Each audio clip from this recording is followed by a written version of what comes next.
So చాలా మందికి ఉన్న పెద్ద డౌట్ ఏంటంటే డిజిటల్ బిహేవియర్లో జాయిన్ అయిన తర్వాత ఏంటి, మేము ఏం పని చేయాలి, అసలు ఏ విధంగా బెనిఫిట్ అవుతాం, ఏ విధంగా మాకు డబ్బులు సంపాదించుకోగలుగుతాం అనేది చాలా మందికి ఉన్న పెద్ద డౌట్. ఇప్పుడు నేను మీకు ప్రాక్టికల్గా ఎక్స్ప్లెయిన్ చేస్తాను, చూడండి. సో బేసిక్గా డిజిటల్ బిహేవియర్లో జాయిన్ అయిన తర్వాత మీకు మళ్ళీ 3 వేస్లో బెనిఫిట్ అయ్యేలా ఈ ప్రోగ్రామ్ అయితే చేయబడింది.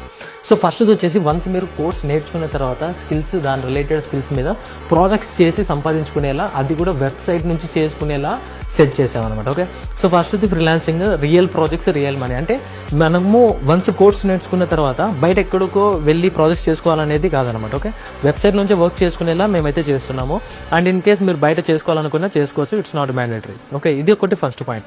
సెకండ్ వచ్చేసి జాబ్స్. అంటే మనం కొన్ని కంపెనీస్తో, స్టార్ట్అప్ కంపెనీస్తో, డిఫరెంట్ కంపెనీస్తో కొలాబరేషన్స్ అయితే అవుతున్నాము. Like we have the students, ఇట్లా స్కిల్డ్ పీపుల్ ఉన్నారు లైక్ అనేసి ఈ కొలాబరేషన్స్ జరుగుతాయి.